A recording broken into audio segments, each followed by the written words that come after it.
Esta presentación que para nosotros es muy especial. Hacía tiempo que queríamos tener a Orlando Luis Pardo Lazo acá en Arenales.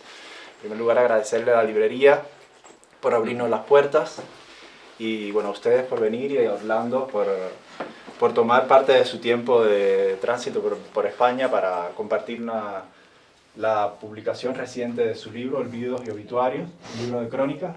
Creo que nos va a estar compartiendo algunas lecturas. Sí. Bueno, creo que Orlando lo conocemos todos, es un autor que me llama la atención que hayas comentado en la reseña que ha salido en Diario de Cuba promoviendo el libro, que es un libro que quieres, en el que tienes el deseo, surge con el deseo de conectar de nuevo con lectores cubanos, Claro. con interlocutores cubanos, y yo tengo la impresión de que tú siempre estás presente en el debate público, ¿no? Relativo con Cuba, entonces me llama la atención eso, ¿no? Que el libro venga a afianzar ese debate, esa conversación.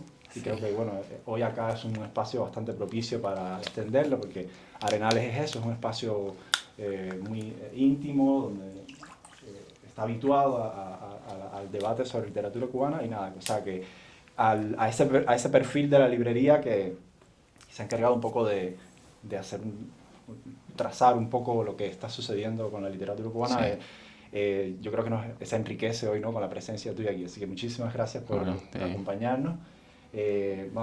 Orlando es escritor, autor de varios títulos memorables, editor, fotógrafo, académico, porque has hecho un máster en los Estados Unidos. Bueno, vamos a ver eso. Y bueno, nada. La PH de PhD es fake doctorate. Ya hablaremos de eso.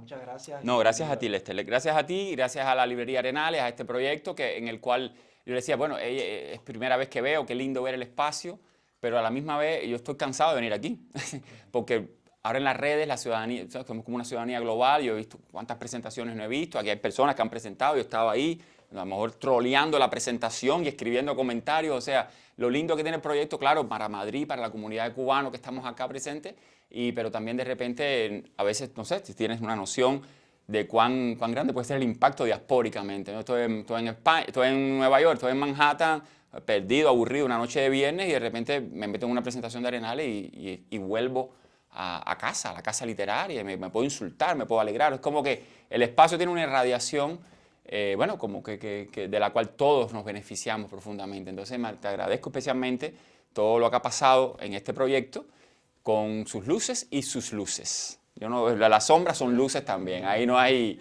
Y si hay que fajarse, te has fajado bien fajado, así que me alegro mucho.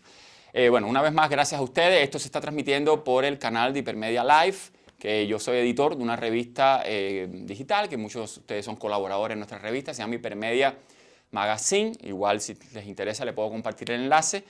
Presenté el libro en Barcelona. Lo primero que quiero decir rápidamente del libro es que es una edición de un amigo, hermano, otra manera de construir una casa, Daniel Díaz Mantilla, narrador, crítico, que perdido en un pueblo de Cataluña, se llama Ripoll, pues ha creado un proyecto editorial, otro proyecto editorial más para los cubanos, ¿entiendes? Bueno, para todo el mundo, pero este proyecto pequeñito está empezando y yo le dije, bueno, si quieres que te ame un poco de bulla, pues te puedo regalar un libro de columnas para que, primero porque me interesa que mi nombre promiscuamente se pegue a los proyectos que tengan que ver con Cuba. Segundo, porque los libros son hermosos. Daniel es un editor de, no sé, 20 años de experiencia y los libros parecen hechos por una editorial con un equipo de trabajo, etcétera, etcétera. Lo trabajamos con toda la profesionalidad del mundo, las planas para allá, las planas para acá. Y entonces, pues, son libros muy lindos, ¿no?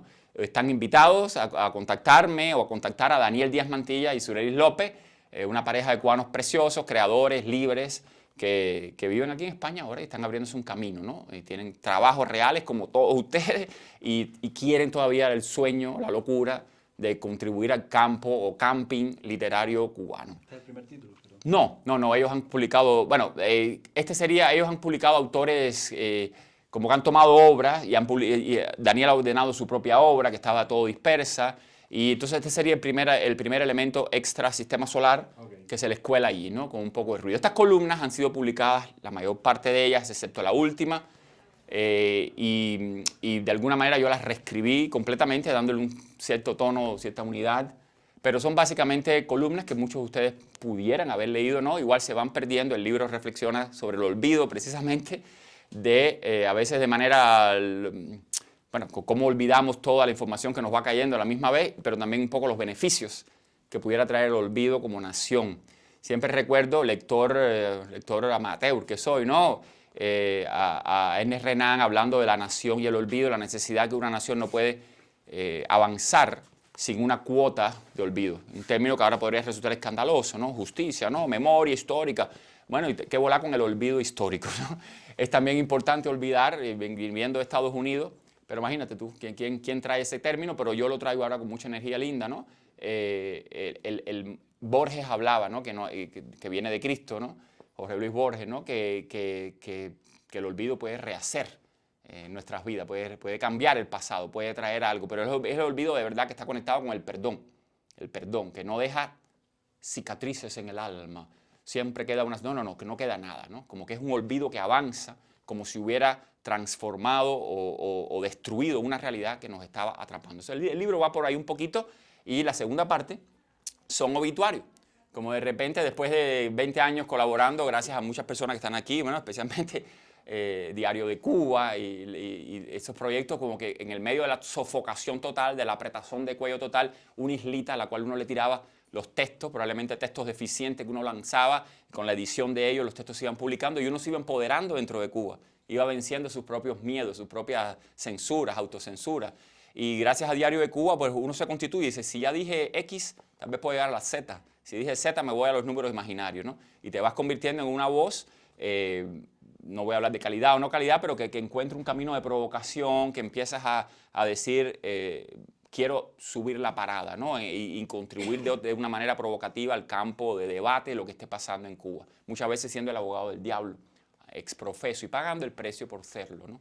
Entonces, bueno, mi construcción como escritor, si es que llego a hacer eso, está aquí también en Madrid. Yo soy un escritor de Madrid, porque aquí me publicaron cubanos que viven aquí en Madrid, pues me abrieron puertas, y que viven en Barcelona y que viven en Nueva York. Entonces eso no lo olvido nunca. Yo no salí de la nada, ¿no? Salí de que otros cubanos como yo, y parte de lo que voy a leer hoy tiene que ver en el ejemplo inspirador, y disculpa que te vuelva a mencionar a JP, Antonio José Ponte, como que uno leía algo que había publicado alguien o que decía, coño, es que no tiene miedo, o qué elegancia, y eso inspiraba. Tal vez yo puedo hacerlo en algún momento. Y como que se van creando líneas de filiaciones que no tienen nada que ver con la filiación social, de que estamos en una dictadura, que estamos en eso. De repente empieza a ser el ciudadano el que se conecta con el ciudadano, el escritor el que se conecta con el escritor. Eso me ha fascinado mucho. Pero bueno, en medio de todo eso me doy cuenta que he escrito casi 50 obituarios. Es como el cronista, el alto cronista del libro de los muertos del castrismo, ¿no?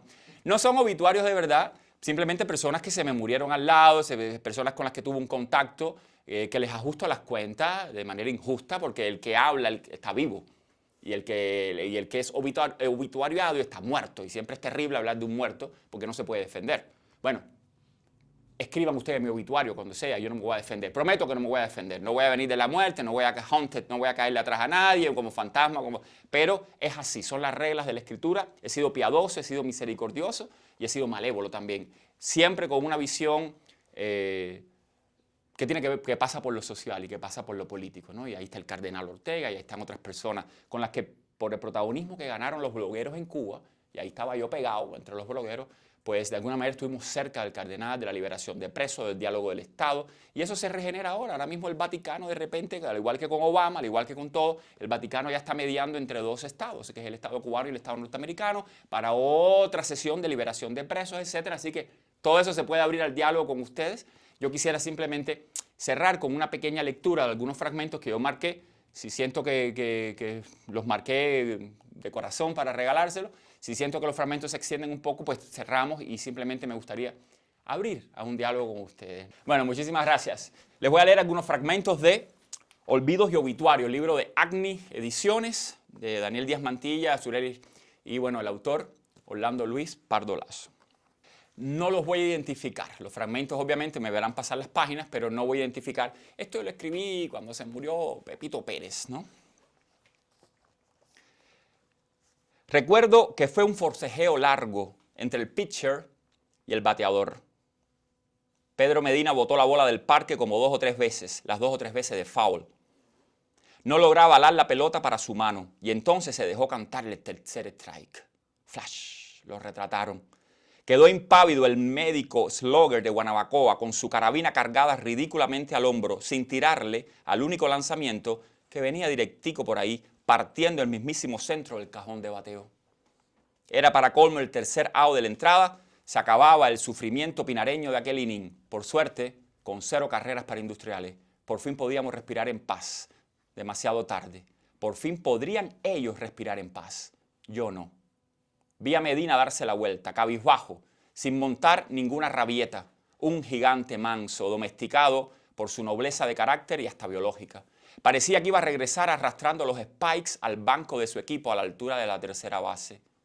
Un 31 inconsolable apareció sobre sus anchas espaldas. Era la imagen en 2 patas de la derrota. Bastó con eso. El acorralamiento de los Industriales en su propio terreno, nuestro propio terreno. La pizarra electrónica coronando la derrota colectiva sobre el Coliseo capitalino, el silencio agónico del estadio, más allá del jolgorio de la fanaticada de vuelta abajo que me rodeaba sobre primera base. El universo gastando su cuerda circular encima de nuestras cabezas y unas ganas de vivir siendo yo mismo por el resto de mi vida. Y unas ganas de no morir nunca, allí en Cuba, sabiendo que recordaría aquel instante hasta el fin de los tiempos, es decir, hasta hoy. El dolor rotulado con un 31 en las espaldas de aquel ponche a Pedro Medina se me clavó en el corazón. Odié al equipo Vegueros, odié a la provincia de Pinar del Río, odié a todas las provincias más allá de la capital cubana, odié, ay discúlpame Gleivis, odié a la pinareñada carnavalesca a mi alrededor, odié de paso a mi pobre desconocido padre que me había iniciado en el equipo equivocado. Después me hice adulto en medio de una ciudadanía infantilizada. Después fui libre en medio de un pueblo satisfecho de su propia servitud. Y hasta el día de hoy, cuando ya no existe el deporte amateur en Cuba, ni la revolución cubana, ni mucho menos el deporte amateur revolucionario, he debido seguir amando la pelota no cubana, sino la pelota hecha en un trademark llamado Industriales. Mario Limonta nos hacía reír a carcajadas en medio de las campañas de un Estado que se creyó la nación. Nadie tartamudeaba por entonces esa palabra, totalitarismo. Tampoco decíamos transición a la democracia, ni nos iríamos a ninguna parte del país porque estábamos en casa. Los cubanos éramos la casa. Un tubo de rayos catódicos bastaba para mantenernos magnetizados dentro del hogar. No había presidio político en aquel humor caricaturesco de caciques y guardias rurales, fantoches fascinantes de un pasado prehistórico que en aquella época seguía siendo prácticamente ayer, antes de la revolución. Nadie se exiliaba en la corruptela provinciana de San Nicolás del Peladero una vez por semana, ni había sillas huérfanas en la misa familiar de Alegrías de Sobremesa 2 veces al día por Radio Progreso. Se supone que un actor sea una especie de imitador profesional. En la práctica nos ocurrió lo contrario con Mario Limonta. Los cubanos que construíamos el comunismo aprendimos, sin los mojones marxistas de Stanislavski, a imitarlo a él en tono y gesticulación. Escribo esto a inicio de 2026 y todavía podría personificar en voz alta las más emblemáticas frases del sargento Arencibia o de Sandalio el Volado. Cuando se verifica semejante milagro, es que un pueblo entero ama a su actor. Eso es un poquito más de lo que podrán nunca alardear los eternos líderes efímeros de nuestra gloriosa revolución. Iroel Sánchez, memorioso, decidió no perderme ni pie ni pisada, por ser yo un escritor en ciernes que ostentaba un carguito de influencia en la esfera pública de la capital y más allá, porque a veces hasta enviábamos algunos de nuestros ejemplares a las librerías cautivas del interior de la isla. Un día, junto a la directora de Extramuros y su editor jefe, por cierto, un primo disidente de Iroel, se nos ocurrió publicar a Antonio José Ponte, Va de Retro, con una reseña de un libro premiado de ensayos sobre Vigilio Piñera, cuyo autor era Enrique Sáenz. Ponte era por entonces el rey sol de La Habana Vieja. Muchos confiábamos en que su elegancia ensayística iba a dar muy pronto el triple salto mortal de la contrarrevolución. Asumíamos que él sería nuestro Antonio José Brodsky. ¿Lo queríamos acaso preso en una villamarista en patíbulo, ganándose un premio Nobel de Literatura o de la Paz, y no extasiado en un exilio de éxito que a la postre nos los escamoteó a los cubanos de la isla? Iroel Sánchez secuestró la tirada íntegra de aquel número de la revista Extramuros, al estilo de los casquitos del dictador Fulgencio Batista, cuando la revista Bohemia se pasaba de rosca en los años penúltimos antes de la revolución. El cuadro combatiente me mandó un Lada de chapa estatal a mi casa. Quería entrevistarse conmigo. Fue una tarde preciosa, preciosa, preciosa. Y esto es un plagio de Horace McCoy en las traducciones cubanas de los 80, que eran las mejores del idioma español.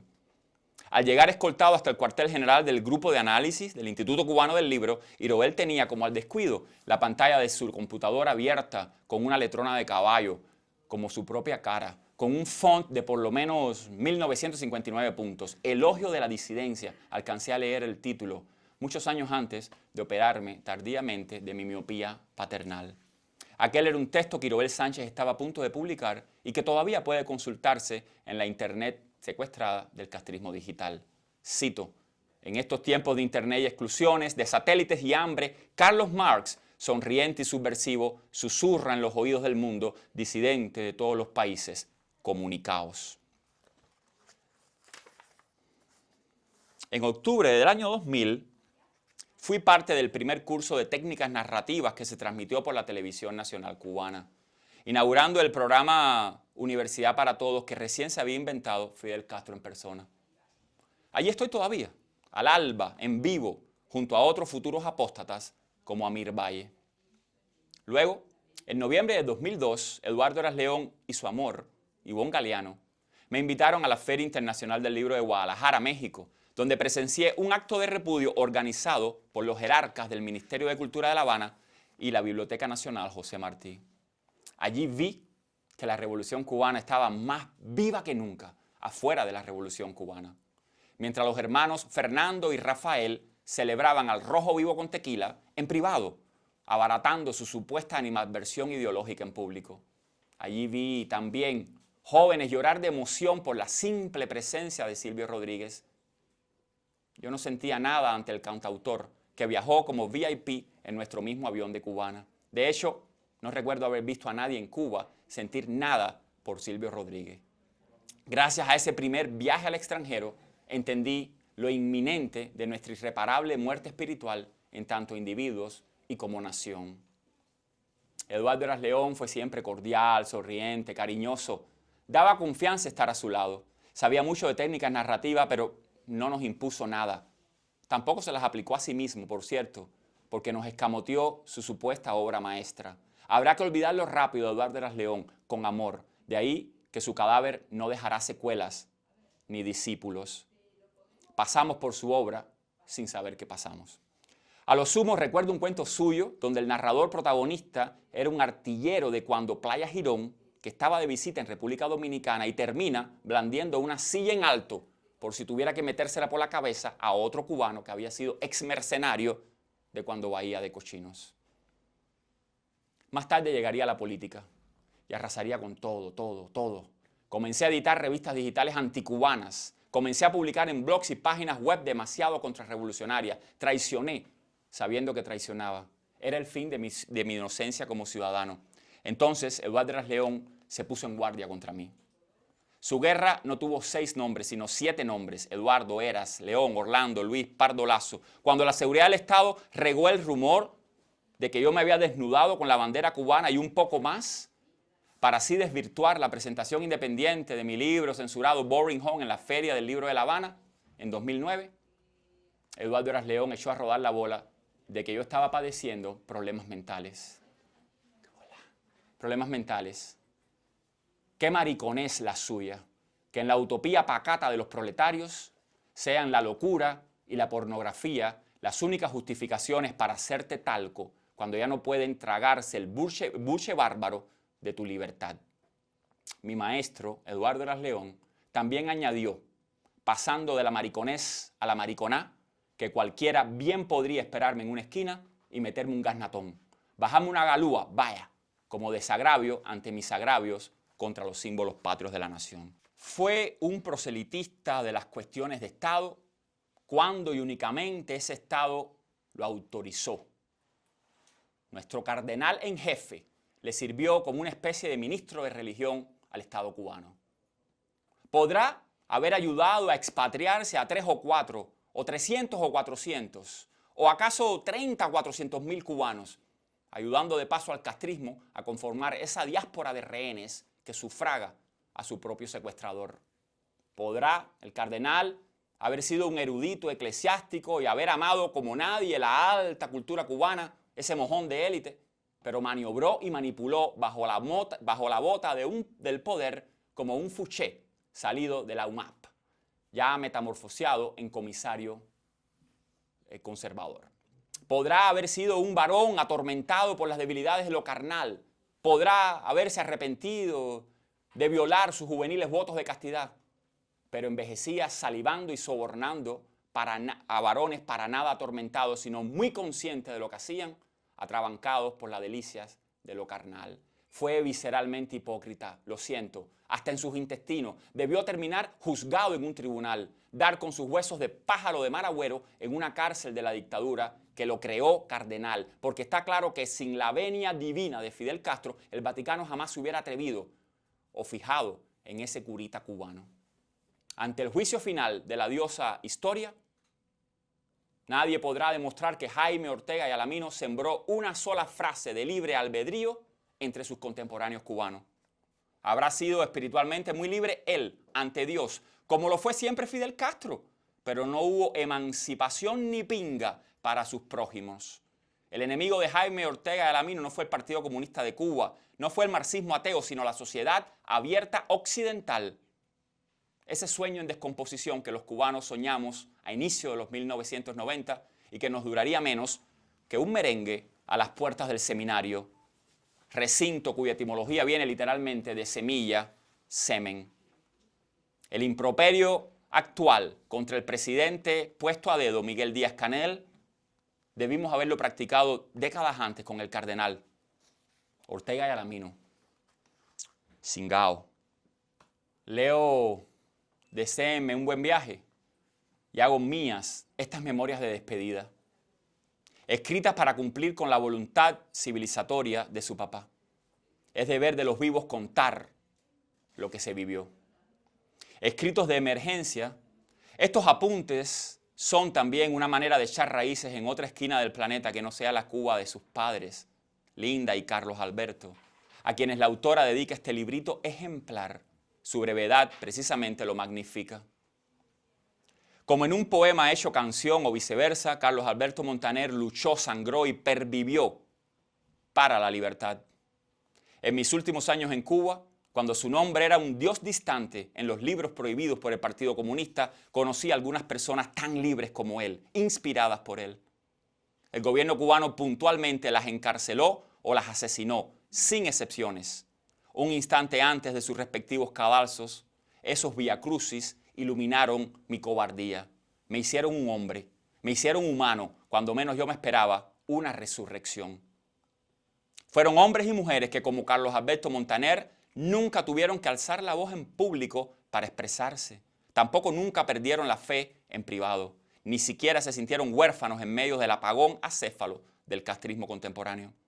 Fueron mujeres y hombres que, como Carlos Alberto Montaner, no jugaban a los tecnicismos mediáticos cuando decían francamente, cara a cara de los cubanos, pero mirándonos francamente tanto a víctimas como a victimarios: democracia, Estado de Derecho, ciudadanía, república, libertad, separación de poderes.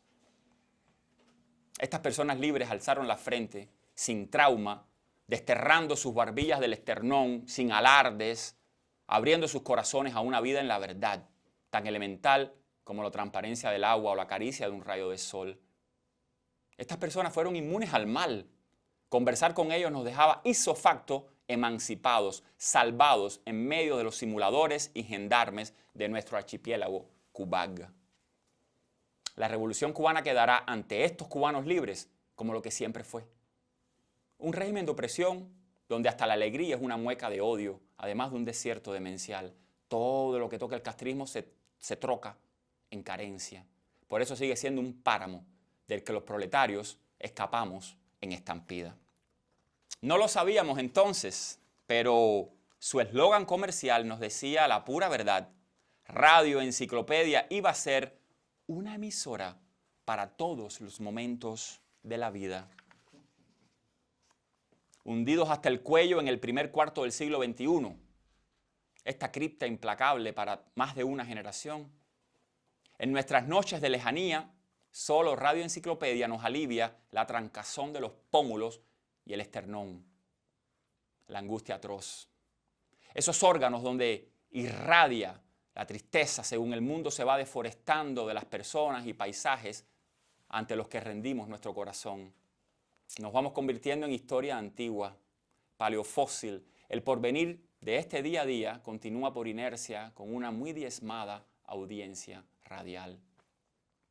Entonces me pongo a imaginar la madrugada en que desde la cabina de Radio Enciclopedia en La Habana despidan por falta de interés a la última de sus locutoras nocturnas. Con ella caerá todo su ejército de enamorados a ciegas. Un disco de Francis Lai o de Frank Purcell correrá con cansancio hasta su última pista, arañado por la aguja sin retorno de nuestra generación desaparecida. Los que cruzamos, sin darnos cuenta, del segundo al tercer milenio, perdiendo la musicalidad magnífica de los 1990 y algo. Los que nos fuimos queriendo quedarnos en casa, sintonizando nuestro primer radiecito de pilas para alimentar de sueños aquel insomnio insular. La torre del ICRT se doblará entonces esa madrugada como si fuera de latón o de plastilina, por el peso de la pena y el odio de quien nunca volvió. Las parabólicas del Estado se inclinarán solemnes, como campanas a capela, pendulando por la brisa del mar sobre una rampa ya sin testigo, intestimoniable. Ave, ave, Radio Enciclopedia. Los cubanos que queden entonces serán inmolados contigo en un cadalso de ondas hercianas, sin luto. Ave, ave, Radio Enciclopedia, estación de estática sin una sola letra de canción, sin duelo. Ave, Radio Enciclopedia, diosa cargada de cultura para acompañar a un pueblo en los crímenes cometidos en nombre de su virtud. Tiger, Tiger, un pingú, cuéntame la historia tú. Isla, exilio a contraluz, hombre, música, ataúd. Tiger, Tiger, papelito, tranca triste del delito, matador, poeta sin libro, cocaína en tus sentidos. Tiger, Tiger, emigrante, no hay muerte que no te mate. Recobra al hijo una madre.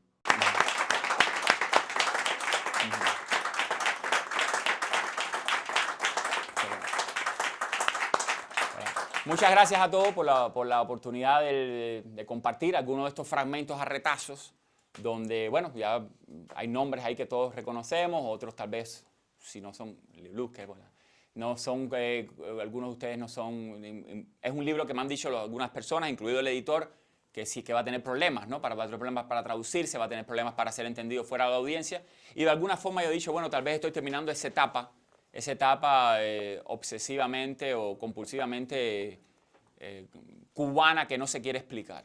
Puede ser un defecto escritural, pero es como le he hecho de ese defecto en una poética, donde cuando alguien trata de traducir estos textos, y lo han hecho algunos académicos en Estados Unidos, podemos hablar un poquito de eso, quieren llenar el texto de notas al pie, ¿no? Y dicen, mira, tal vez este texto no vale la pena traducirlo, o tal vez tienes que mantenerlo con cuestiones forenizantes, extranjerizantes, porque realmente como que a mí no me interesa que queden claras determinadas cuestiones que tienen para mí un valor como sentimental, ¿no? Que pasa por lo picúo, por lo ridículo, por lo escatológico, por lo poético popular a veces, y como que ahí es donde yo saco la violencia de mi crónica, ¿no? Y sin mayor, si me dicen que es efímero, que se acaba mañana, así pasaron por mi corazón, lleguen al tuyo, ¿no? Llegaron efímeros y se fueron efímeros, nunca se pensó, y eso no desacredita la idea de pensar una escritura que pueda permanecer para los próximos siglos, ¿no?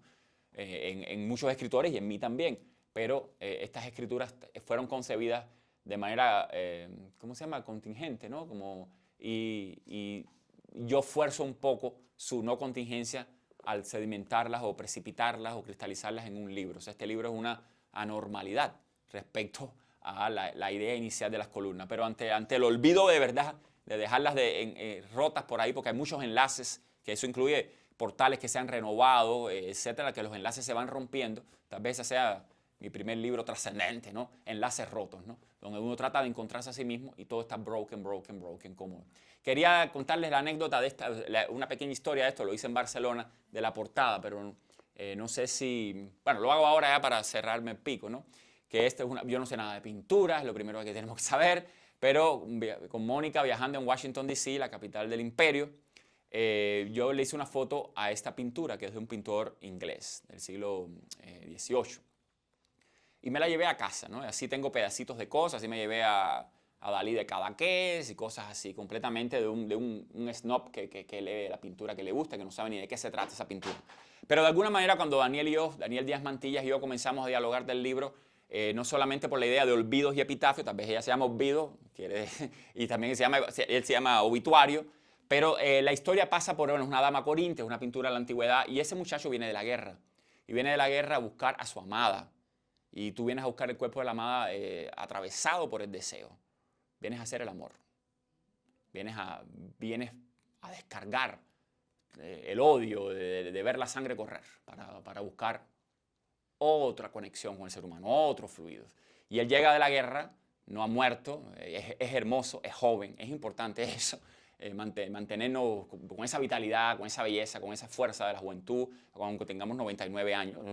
Y no hay amor, no se produce el coito, no se produce la fornicación, es tan sublime fornicar como hacer el amor. Y él se queda dormido, está reventado, está hecho leña, como de alguna forma el pueblo cubano, ¿no? Está cansado para ir recontra coño es su madre.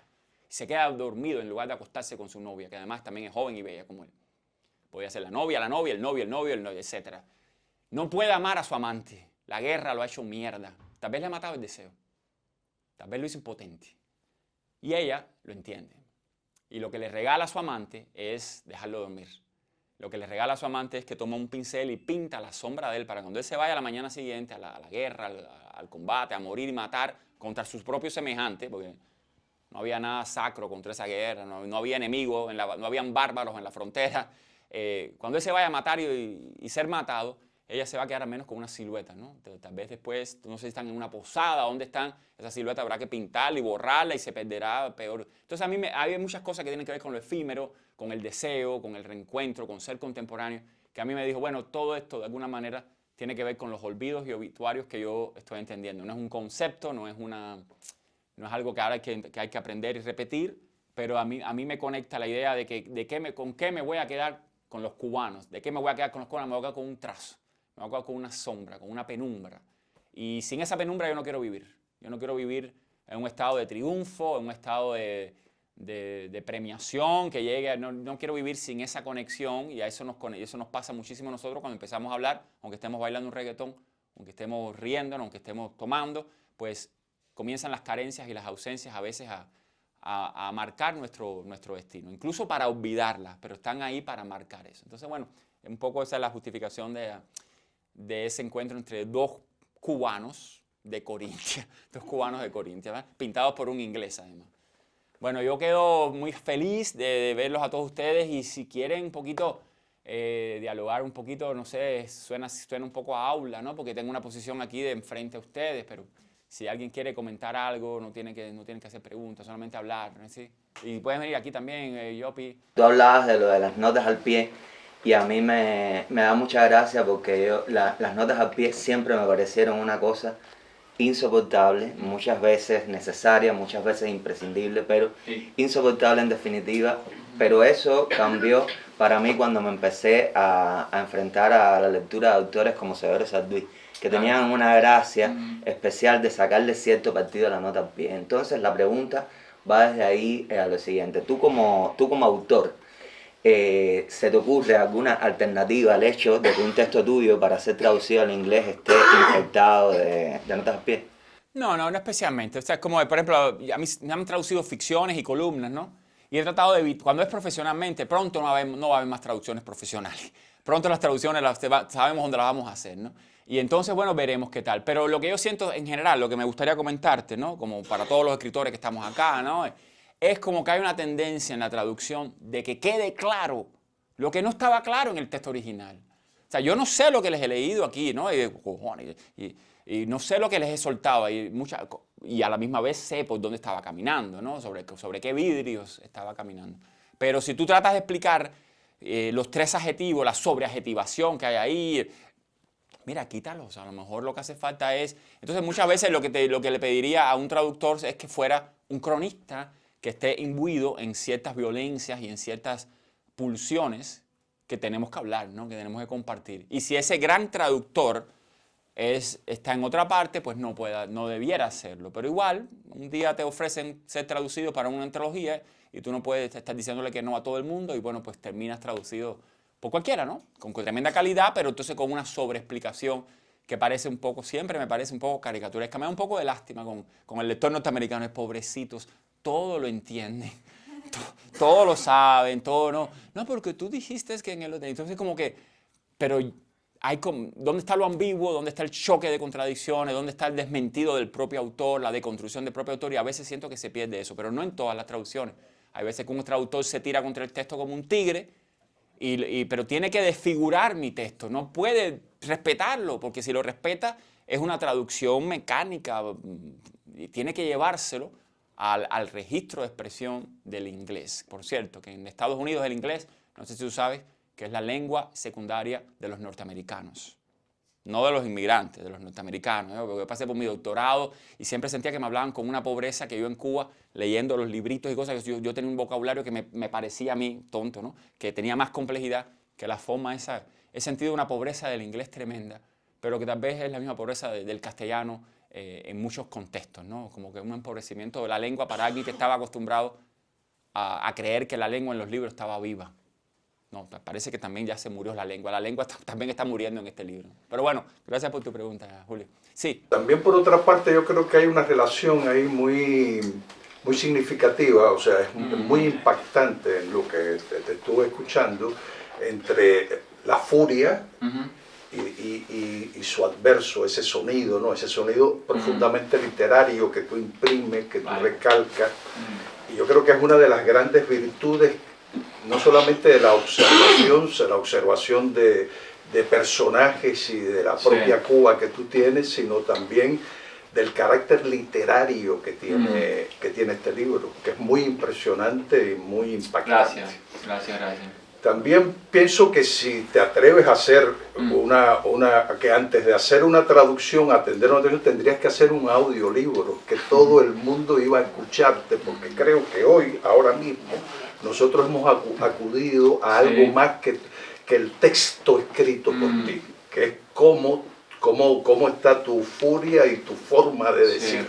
Un carácter performático un poco. Sí, la cosa performática que en ti tiene un valor también muy importante de descubrimiento y de crítica, a veces muy tremenda, ¿no? Muy mordaz, muy profunda. Y por último quería preguntarte también qué relación tú piensas que tiene estas crónicas con otras crónicas que en su momento fueron y son en este momento también muy importantes para el registro, sobre todo del mundo literario, cuando hablabas del Chino Eras, de La lengua suelta de Fermín Gabor. Chico, yo no leo La lengua suelta, yo nunca la leí, no sé qué es eso. Habla un poco más de eso, a ver. No, mira, en fin. A ver, en fin, no es difícil, ¿no? Porque está, no sé, a lo mejor está alguien aquí que... Sí. Que tiene o sea, hablando de niveles de realización y de complejidad de esas crónicas, de ambas crónicas, creo que hay una paridad desde el punto de vista no solamente informativo, sino de ruptura de todos aquellos valores que entran a ser discutidos. Cuando yo leí las primeras lenguas sueltas, o las primeras que yo leí, o las que me pasaron, o las que me mandaron, pues yo no soñaba con ser un cronista. Entonces no es que no quisiera escribir, ni que no escribiera, ¿no? Pero es como decir, eso está ahí, lo que dije al inicio, ¿no? O sea, como que uno lee a Antonio José Ponte y uno se cree que es Antonio José Ponte. ¡Para carajo! O sea, yo, como creador yo me lo creo. Después ni quiero ni puedo llegar a donde él va, o donde está él, ¿no? Pero está ahí en mí, ¿entiendes? Yo estoy educado por la lectura de Antonio José Ponte. Y cuando dice Antonio José Ponte, dice muchas personas que están aquí, ¿no? Está Rafael Vilch, o sea... Tú te educas, incluso cuando coges el libro, esto es tremenda mierda, no me leo más a Pedro Juan Gutiérrez, que sí me gusta, por cierto, y lo tiras al lado, pero ya yo por lo menos me acerco con siendo un bueno, un improvisado, pues me acerco con esa filología, con ese amor al filo, con ese filo al logo, con ese amor, y yo siempre me fascino de un texto. Yo, y que me perdone Antonio José Ponte, yo disfruto a Leonardo Padura sabiendo que está lleno de lugares comunes y que yo no puedo acercarme a esa prosa, no puedo caminar por ahí. Y disfruto después a Antonio José Ponte haciendo una crítica literaria de Leonardo Padura, ¿no? Entonces como que visceralmente me he convertido en eso, ¿no? Como que me acerco a la escritura como una sorpresa. Entonces no te sabría decir, yo creo que hay una diferencia entre, bueno, para mí Ponte es un magisterio, ¿no? Entonces, pero si hay algo que yo me robé de su... Como la palabra se me está yendo, porque irreverencia es una palabra muy decente, ¿no? Otra palabra así de su furia divertida y a la vez es significativa, y que a mí ese significativo me resulta sentimental. Pues coño, me salvé, me llevé una lección gratis de él, pero conscientemente es difícil poder establecer, y está un poco pretencioso, decir, no, sí, ya casi lo tengo aquí, casi lo tengo en este libro, no lo sé. Creo que son muy distintos. Son distintos los registros. Creo que son muy distintos los registros, pero de pronto, caramba, vi que había como una especie de continuidad, pero de continuidad que no era exactamente... Claro. Mira, yo me siento bendecido, porque la nación cubana se ha dado a sí misma la lengua suelta, ¿no? Y desde afuera me siento bendecido porque la nación cubana se haya dado a sí misma Orlando Luis Pardo Lazo, que no soy yo. No soy yo, porque ahora estamos hablando, yo te estoy hablando aquí como seres humanos, pero cuando yo estoy tratando de irradiar un contenido, una cosa, yo me siento que es necesario hacerlo. ¿Entiendes? Como el autor está muerto, he decidido usar mi nombre, pero el obituario de Orlando Luis Pardo Lazo también está aquí. Ese autor está muerto ya, y ahora estoy tratando de hacer otra cosa que probablemente va a ser fallida o no. O sea, siempre es ese susto, yo creo que es muy importante, esa sorpresa, ¿no? La idea de que estás haciendo un libro y tú tienes cero garantía de que tú eres esto. Tal vez nunca más se repite esto, perdí la gracia. Eso puede pasar hoy a las 12 de la noche, perdí la gracia. Entonces, ante esa sorpresa, yo creo que es como esa prisa, esa furia de una vez más, por favor, una vez más hacerlo. Entonces, es como un tobogán ahí, mira, ¿no? Pero es una bendición. Aquí, bueno, no te he mencionado Gleiby, o sea, Gleiby es narradora, pero Gleiby ha cogido el campo literario cubano y lo ha rechoqueado con sus libros recientes. Entonces, como que yo me siento bendecido por ella. Y lo que tú has escrito, lo perdiste, porque yo cuando me lo leo es mío. Yo disfruto eso, se lo leo a la gente, me divierto, o sufro, o se me ponen húmedos los ojos. Eso no es de ella. ¿Qué va a hacer ella en mi casa con su libro? Es mío. Entonces yo me siento bendecido por esos puntos que se van conectando, ¿no? Y es una maravilla contar con ella aquí presente hoy, pero es más maravilla tenerla yo todas las noches en mi casa, el libro. Yo lo leo cada vez que me la gana, lo paso, hago un podcast. Hice un podcast una noche con ella. O sea, es como que eso es nuestro. Y ahí es donde todo ese protagonismo que yo he vendido en las redes, ¿no? Se va a la mierda, ¿no? Yo no creo en ese protagonismo. Y es muy tonto el que crea que yo creo en ese protagonismo, porque además casi que se hace obvio cuando tú dices el mejor escritor vivo cubano. Es como que te pones de pingo Orlando Luis Pardo Lazo. Es como que... Pero la gente a veces lo toma, se rompe, y bueno, si vamos a la política real, pues han pasado cosas también fuertes, ¿no? Al respecto, y es un poco, vamos a aprender a leer con una amplitud de miras y con una sorna y con una ironía, o siempre vamos a leer un poco a la castrista, ¿no? A la cocina al minuto, y que me perdone Ponte, ¿no? Margot, sí. Cuando nos conocimos en La Habana, tú tenías, como todos en esa época, una obsesión con el texto internet. Estábamos hablando ahorita de roto y pagamos $1 por un tweet y todo aquello. ¿Cuánto ha cambiado tu relación con internet ahora? Ahora estoy huyendo del internet. O sea, estoy transmitiendo por Hipermedia Magazine, pero estoy literalmente huyendo del internet, ¿no?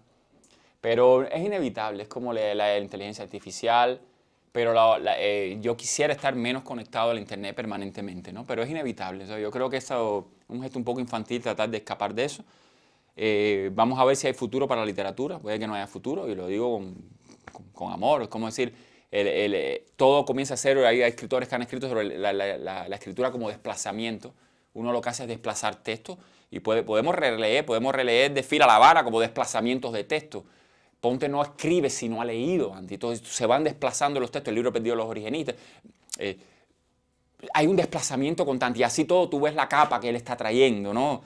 Pero ¿no era eso la literatura un poco? Desplazamientos de textos. Si no se me mueren todos los 22 personas, pues no hay obituarios, ¿no? Entonces yo robo de aquí, robo de allá. Tal vez hay que pensar en una literatura que tiene que ver más o menos con la originalidad. Y hay un libro que se llama On Original Genius, donde el genio del siglo XXI va a ser, no el que roba mejor, porque eso también ya casi que es un gesto vanguardista o posvanguardista, qué sé yo, de esas cosas, pero como es como el que desplaza mejor los textos, ¿no? Todavía hay un significado que queremos compartir, etcétera, etcétera, y ese significado ya está ahí. Llego yo, le doy una música. Llegas tú con este mismo libro y le das otra música. Y entonces empezar a entender la literatura menos como, bueno, hace rato, ¿no? Menos como esencias y trascendencias, y más bien como sonidos y nodos que se van repartiendo. Entonces, en Cuba era una obsesión, ¿no? Abrir el email y ver un email de Diario de Cuba o de Penúltimos Días. Y tremenda adyacencia metido ahí. Y ahora es como decir, sería bueno abrir el email y que nadie me haya escrito, ¿no? Porque hay tantas cosas y como que nunca, yo lo resumiría con esta frase, no estamos aquí. O sea, como que el hecho de no estar presente, porque siempre hay algo más importante que yo voy a hacer un momentico ahora, un momentico en lo que ustedes, no se vayan, espérate, que me están hablando de hipermedia, y como que te vas y te vas y te vas y te vas y nunca estás completamente aquí. Sí. Y yo creo que al final la literatura, como las artes visuales y todo, la danza, la música, a lo que está abocado es a eso, a que está adquiriendo pregnancia la idea de ser productor de contenido, y lo que habría que ver es cómo el artista entra dentro de esa tradición recién inaugurada. Yo, bueno, tú sabes, todos nos hemos visto, nos hemos leído los disparates que hemos soltado, que he soltado en vivo y cosas así, pero en este momento yo, por la edad también, ¿no? Me voy recogiendo hacia una era escriturozoica, ¿no? Hacia una era escriturozoica. Quiero vivir en un mundo donde yo escriba y no genere contenido, lo cual me hace absolutamente anacrónico y obsoleto. Pero también empiezas a tomar conciencia, tal vez yo he vivido más de lo que voy a vivir ya. Tomas conciencia de eso, ¿no? Y tal vez entonces quiero dedicar, como mismo una vez decidí, ya no quiero dedicar mi tiempo Cuando yo estaba en Cuba era como que contra el muro, y tú estabas allí también, y muchos de ustedes estaban allí contra el muro, venga lo que venga, ¿no? Pero cuando sales de Cuba dices, bueno, tal vez yo pudiera usar los próximos 20 años para no donarle mi tiempo a la seguridad del Estado, a los tejes y manejes, y le incidiré sobre ella de otra manera, pero cuando yo decía venir a Madrid, es Madrid. ¿Por qué? Porque tenía 400 euros para coger un avión. Cuando no los tenga, no hay Madrid, no existe. Cuando los tenga, voy. ¿Quién me puede impedir eso? Nadie. O sea, bueno, el dinero, bueno, están los trámites migratorios, etcétera, ¿no? Pero a la vez que tienes un pasaporte europeo o norteamericano, se aligeran un poco esas cosas, ¿no? Entonces, cuando tú recuperas esa necesidad, ¿no? Ahora he recuperado la necesidad de vivir en una era escriturozoica. Quiero dedicar los próximos meses, semanas, años, lo que sea, a ese gesto escritural, ¿no? Que básicamente es un monólogo, pero que quiere irradiar. Siempre pienso que estoy irradiando sobre los demás, ¿no? Pero es un monólogo porque soy profesor de español, soy profesor de literatura y veo que cada vez menos la escritura, y que eso incluye el inglés, los chicos vienen de ese espacio que tú dices, ¿entiendes? Entienden mejor otra cosa que ya yo tal vez no quiero ser completamente eficiente en proveerles esa información, ¿no? Tienes que ver la aventura, el deseo, todo, la violencia en el texto, y cada vez es menos posible ver cosas en la cabeza con un texto. Tengo que verla en una imagen, en una animación, en una 3D, y estoy un poco como este chico, ¿no? Estoy un poco cansado. Él se ha quitado la máscara estaba jugando 3D, la guerra era un juego Atari o como se llama, en realidad virtual, se lo ha quitado. Yo quiero salirme de eso un poco y escribir, quiero escribir. Eso es lo que quisiera ahora, ¿no? Y eso ha desaparecido al generador de contenido, y tal vez para ventaja o para ganancia de todos nosotros, ¿no? Ya no hay que esperar la próxima butad o la próxima infantilismo o salida fuera de pico, o relevante o no, pero ya pueden descansar de mí en ese sentido, mediáticamente. ¿El próximo? ¿Cuál es tu próximo proyecto? Bueno, siempre es una pregunta que uno construye un poco, ¿no? Yo he estado haciendo hace rato un libro de relatos. Lo hablamos acá, la última vez en Madrid, relatos que no entiendo bien porque trato de no hacer música con el lenguaje, ya entendido como algo que trato de desaparecer como narrador, lo que se llama un narrador objetivo, tercera persona, etc. Y me cuesta trabajo. Todo el tiempo infiltro. Fui un mal alumno de Eduardo de la León, ¿no? Entonces, infiltro la literatura con el estilo, y quiero salir de todo eso y tratar de ver si yo puedo poner acciones que se conectan entre sí, con una descripción, con un diálogo, y si esa literatura que todo el mundo sabe hacer, menos yo, puedo hacerla, ¿no? Entonces son relatos donde el narrador tener algo que contar, que es un gran problema para mí tener algo que contar, ¿no? Pero también estaba escribiendo un libro como unos aforismos, es como bueno, tendrá que ser publicado como poesía, pero yo nunca voy a ser un poeta cubano, pero bueno, si están discutiendo todavía si Silvio Rodríguez es un poeta cubano o no, pues podemos discutir, no hay que discutirlo en mi caso, pero es un libro donde cada texto tendría 3 líneas, ¿no? Como son cortas, como son renglones cortos, y no se pueden dar otras libertades, pues ese texto podrían ser aforismos o microficciones o algo así, pero que sería como un libro que recorre la historia, no es La Tempestad, pero recorre la historia de la literatura cubana a través de momentos que todos hemos compartido, que yo los aprendí en un ensayista, que yo los aprendí en un crítico, que yo los leí en otro libro y que yo los recorro tratando de buscar una luz, que puede ser la muerte de Camilo o el arresto de alguien, un evento que muchas veces se queda medio críptico, excepto que seas un lector cubano. Pero se le puede poner una nota al pie cuando se vaya a traducir. El autor se está refiriendo al famoso caso, no sé qué, bueno, podrán hacer eso en una traducción, pero a mí me interesa ese texto como sería como un gesto poético de una prosa de 3 líneas, nada más, es como un pie forzado también, un tour de force. En esas 3 líneas dar tesis, antítesis, síntesis, disculpen el marxismo, el hegelialismo, no sé. Y entonces como que me tienen fascinado esas 2 cosas, ¿no? Pero para hacer eso como que he preferido como que estar un poco fuera de todo ¿En qué momento, no? En el momento marco. Yo como que me retiro de las redes sociales un poco y he preferido mirar un poco como testigo de lo que está pasando, ¿no? Ahora esto fue una excepción, he dado algunas entrevistas, Diario de Cuba, Rialta, El Estornudo han publicado Hipermedia, algunas cosas para poder comunicarle a la mayor número de personas que estamos aquí haciendo esta pequeña presentación, ¿no? Pero no con otro objetivo. Entonces, gracias.